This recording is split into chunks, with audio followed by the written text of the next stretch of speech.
Dan itu sama dalam Alkitab dan sama seperti yang nabi-nabi, semua nabi termasuk Nabi Isa alaihissalam memuat itu di dalam tulisan itu atau perkataannya Nabi Isa dalam Alkitab.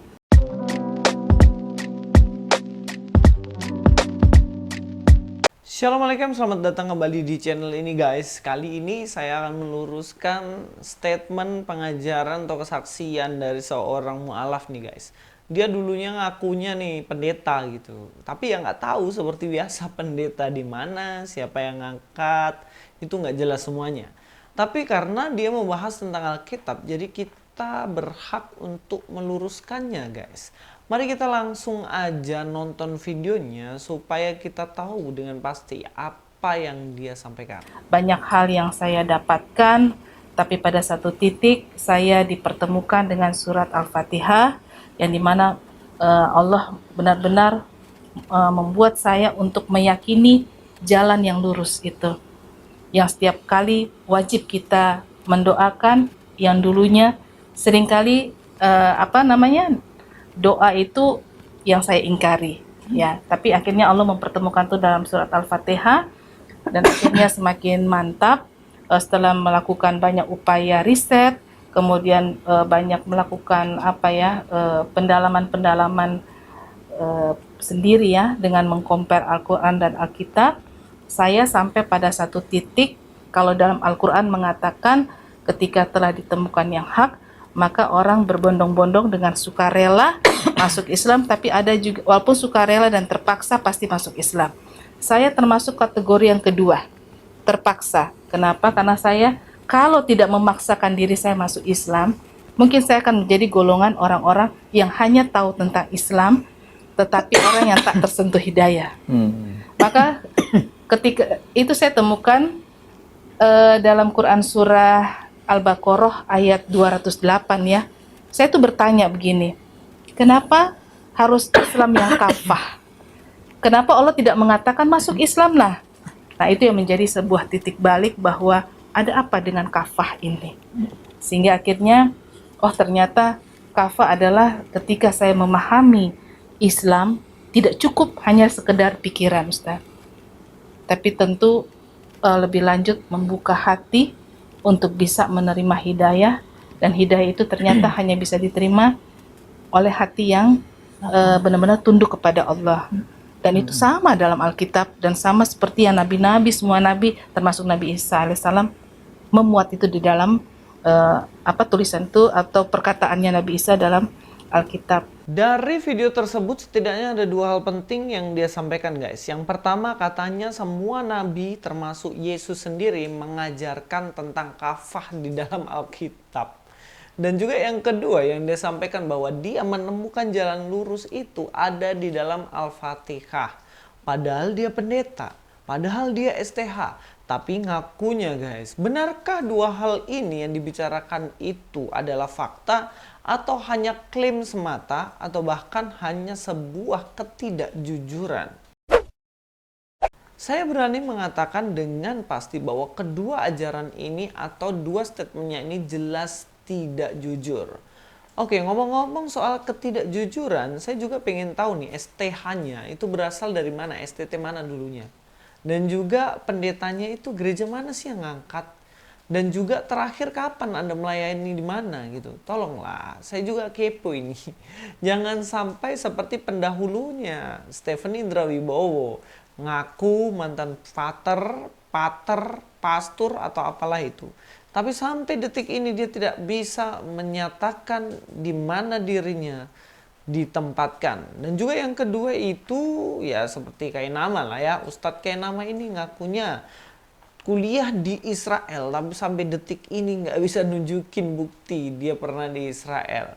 Nah, jangan sampai ini ibu pendeta yang ngaku-ngaku pendeta misionaris dan sekarang udah mualaf ini, jangan sampai ngaku juga, ngaku tok tapi nggak bisa membuktikan. Jangan sampai seperti itulah. Tapi ya itu tanggung jawab ibu untuk membuktikannya. Sekarang saya ingin membahas lebih lanjut guys. Yang pertama, tidak ada sama sekali dalam Alkitab seorang nabi, semua nabi, atau bahkan Yesus mengajarkan tentang kafah di dalam Alkitab. Saya jamin 1000% tidak ada Yesus dan para nabi mengajarkan tentang kafah di dalam Alkitab. Sebelum kita membahas lebih jauh, benarkah ada di dalam Alkitab itu pengajaran tentang kafah? Sebelum masuk ke sana, kita harus tahu dulu definisi dari kafah itu sendiri.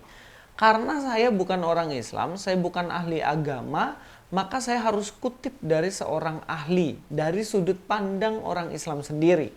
Supaya saya tidak menyebarkan hoax, nggak kayak orang-orang sebelah. Ngomong tentang Kristen yang dikutip bukan dari pemikiran orang Kristen. Yang dikutip dari mualaf-mualaf yang ngomongnya ngawur semuanya. Saya kutip dari orang atau tokoh dalam Islam sendiri mengenai kafah ya guys.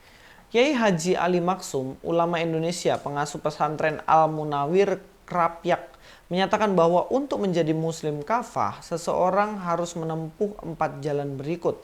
Pertama, seorang muslim harus menuntut ilmu dan belajar mengenai ajaran Islam sesuai Al-Quran dan Sunnah. Kedua, setelah mempelajari ilmu, ia harus mengamalkan dan mengajarkan kembali ajaran tersebut.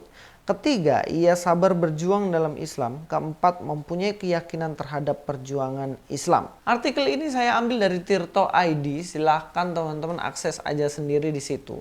Judulnya adalah Mengenal Muslim Kafah dan Penjelasan Menurut Agama Islam. Tidak hanya dari tokoh ini, saya mengambil dari tokoh yang lain mengenai kafah itu apa. Kafah artinya menjadi muslim yang tidak setengah-setengah atau menjadi muslim yang sungguh-sungguh, bukan muslim-musliman. Mengacu kepada deskripsi itu atau penjelasan tersebut mengenai kafah, maka tidak ada sama sekali dalam Alkitab yang mengajarkan tentang kafah. Benar nggak?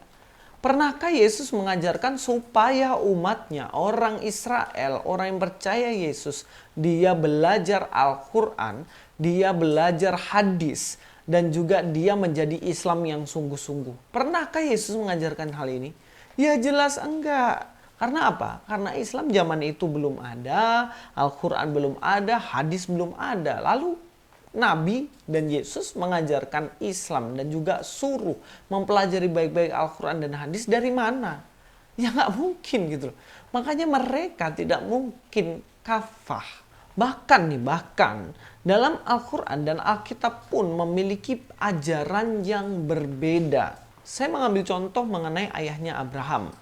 Ini contoh yang kecil aja ya. Ayahnya Abraham dalam Alkitab dan Al-Quran aja beda nih. Apalagi ajaran-ajaran yang lain. Seperti keselamatan dalam Alkitab ada dalam Yesus hanya kasih karunia. Tetapi dalam Islam sendiri keselamatan dari perbuatan baik dan amal. Ini udah beda. Tapi salah satu contohnya adalah mengenai ayah dari Abraham. Dalam Kejadian 11 ayat 26 dikatakan bahwa ayah Abraham adalah Terah. Sedangkan dalam Al-Quran dikatakan bahwa ayah Abraham adalah Azar. Dalam nama penokohan ini aja udah beda nih. Udah berbeda sama sekali antara Al-Quran dengan Alkitab. Ya jelas mengenai ajaran yang paling mendasar pun pasti berbeda. Terutama mengenai doktrin-doktrin keselamatan, doktrin-doktrin kasih dan lain sebagainya. Itu sudah berbeda sama sekali. Dan salah satunya adalah tentang kafah. Dalam Alkitab tidak pernah diajarkan sama sekali tentang kafah. Tunduk kepada Al-Quran dan juga hadis, tunduk kepada Allah, tidak ada sama sekali. Kalau di dalam Alkitab sendiri saya sudah jelaskan banyak banget di situ bagaimana orang Israel tunduk kepada Adonai dan juga yang menjadi manusia pada waktu itu yaitu Yesus Kristus sendiri itu sebagai juru selamat manusia. Poin mendasarnya di situ. Jadi tidak berbicara sama sekali tentang menjadi kafah. Sampai di sini jelas ya bahwa pengajaran dari Ibu Nevi Nanlohi yang mantan pendeta katanya itu jelas tidak jujur. Dan itu jelas pembengkokan ajaran di dalam Kristen. Cari sendiri daripada nanti bilang, oh Mas Luis ini tipu nih. Baca Alkitab sendiri, download Alkitab di HP kalian, cari ada nggak kafah? Nggak ada.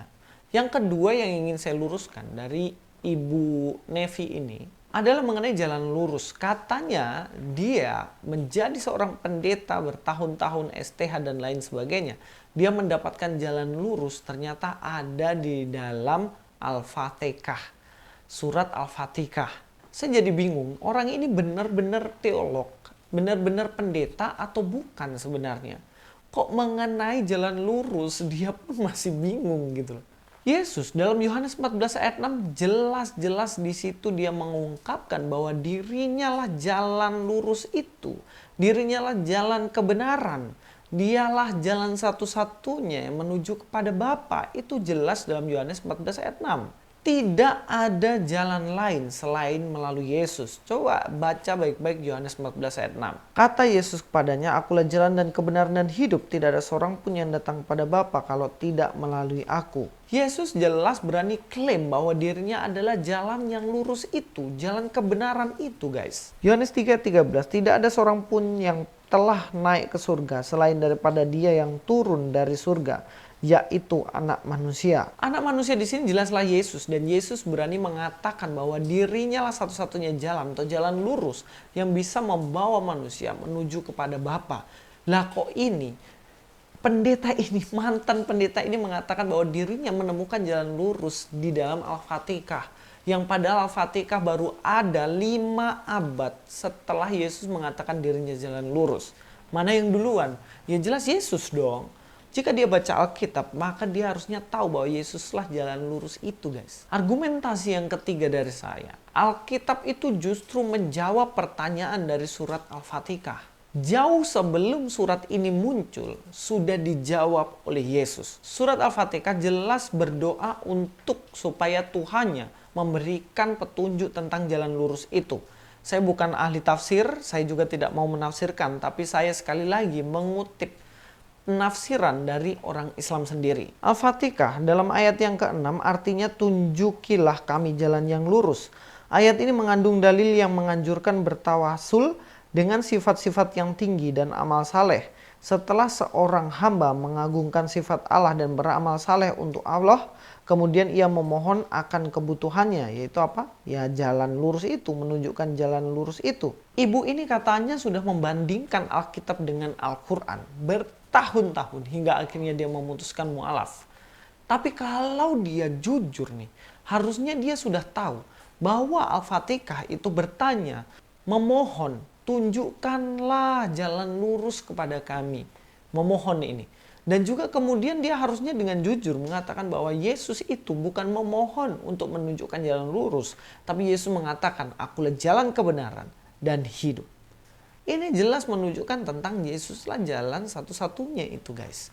Nah, dari sini harusnya menyampaikan dengan jujur lah Ibu Nevi. Jangan menyembunyikan kebenaran seakan-akan Anda meriset Alkitab dan Al-Quran yang faktanya Anda tidak tahu apa-apa tentang kitab ini. Menjadilah seorang yang jujur dalam berargumentasi.